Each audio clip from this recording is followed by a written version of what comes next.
Thanks for joining us again on the News Hour on BISCON Television. I am Stella Opara. First, the headlines. On the national scene, Yobe Teaching Hospital to start kidney transplant, says Commissioner. Ayade denies owing as Cross River workers protest 5-year unpaid salaries. On the business scene, Nigeria relies on 9 plants for 71% power. On the foreign scene, Moscow murder accusation is fiction, says Ukraine. And in the other sports, Morelos dropped over fitness and character issues. Now the news in full. Mohammed Ghana, the Commissioner for Health and Human Services, says the Yobe University Teaching Hospital, YSUF, Damaturu, will soon begin kidney transplants. Mr. Ghana told journalists that the hospital will conduct the operation in partnership with the Urology and Nephrology Center, Mansoura University, Egypt. He said the partnership would see doctors from the center visiting Yobe State University Teaching Hospital to conduct kidney transplantation, and the teaching hospital doctors receiving advanced training in nephrology at the center in Egypt. According to him, dialysis is free at the hospital, with new dialysis units soon to be established in Gashua and Nguru. Mr. Ghana added that findings had shown that the disease had links with chemical fertilizers and water supply. The Commissioner expressed optimism that the research would unravel the mystery behind the upsurge in cases of renal disease in Yobe. No fewer than 1,700 civil servants in Cross River have taken to the streets to protest the non-payment of the 5 years' salaries. The protesters, who converged at the State Secretariat as early as 7:30 a.m., blocked the entrance to the Secretariat. The protesters' spokesman, Raphael Atinga, said they had not received any salaries since their employment between 2017 and 2018. He said the highest monthly pay was 47,000 naira. Responding on behalf of Governor Ben Ayade's government, the head of service, Obang Akwaje, said Cross River did not owe any worker salary. The protesters chanted solidarity songs and displayed placards with various inscriptions. Where is the food on the table you promised? Hunger is everywhere. We are humans and not animals.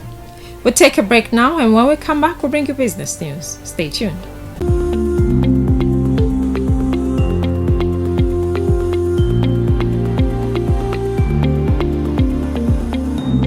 Welcome back to BISCON Television News. Now to the business scene.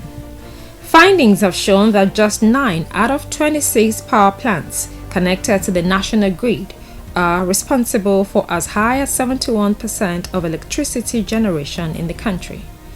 The plants are Egbin, Kenji, Azura Edo IPP, Jeba, Delta, Shiroro, Odukpani, Afam 6 and Geregu, with a minimum share of 5.76% each. Statistics obtained from the Nigerian Electricity Regulatory Commission revealed that over-reliance of the grid on the energy supplied by just 9 power plants out of 26 might pose a risk to the industry. This was because downtime in any of them might result in grid instability if there was no adequate reserved capacity from other plants to timely offset adverse impact of any sudden loss of generation from any of the 9 plants, NERC said. According to the report, the 9 power plants accounted for 71.80% of the total electric energy generated in 2020. We'll take another break, and when we come back, we'll bring you foreign news. Join us again.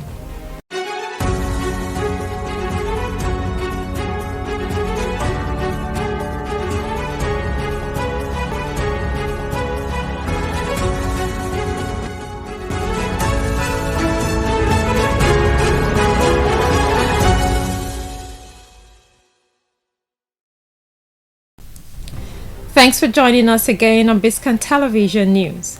You can watch us live by downloading the BISCON TV app on your Android and iOS devices from the respective stores. Now to the foreign scene. Ukrainian officials have ridiculed Russia's accusation that its special services were behind the killing of Daria Dugina, the daughter of an ultra-nationalist, in a car bomb attack.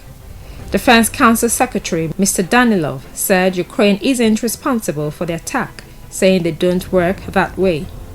A memorial service for Ms. Dugina is taking place in Moscow today. She was a commentator on a Russian nationalist TV channel until she died when her car blew up on the outskirts of Moscow. Her influential father, Alexander Dugin, may have been the intended target of the attack, who was said to have influenced President Vladimir Putin's annexation of Crimea in 2014. Up next is sports news. Bring you details shortly.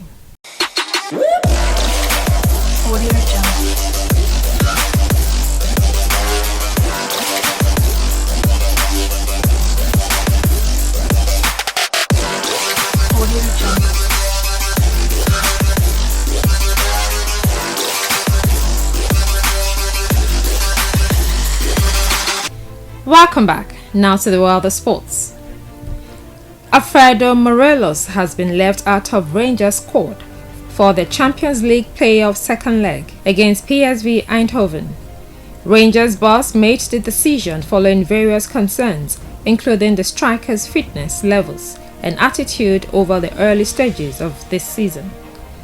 Morelos was sent off 13 minutes after coming on as a substitute at Easter Road on Saturday. However, that incident is not the sole reason behind this move. It is understood that the 26-year-old still have a future with the club, with talks over a new deal currently on hold. We'll take another break, and when we return, we'll bring you showbiz news. Join us again.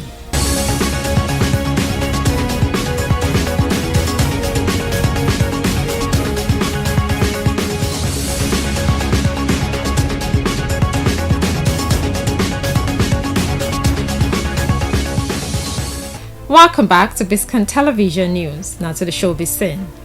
Pastor Jerry Eze, who is popularly known for anchoring the new season prophetic prayers and declarations channel, NSPPD Prayers, every morning has recounted how his mom died. It is noted that with the NSPPD channels, Pastor Jerry Eze has become one of the most watched preachers on YouTube. Opening up in a recent interview with media personality Chude Jidonwo, Pastor Jerry, who turned 40 hours ago, disclosed how his mother's prayers played a great role in who he has become today. And that's it on BISCON Television News at this hour, compiled and produced by Jumakede Otiaino. I am Stella Opera. Thanks for staying with us.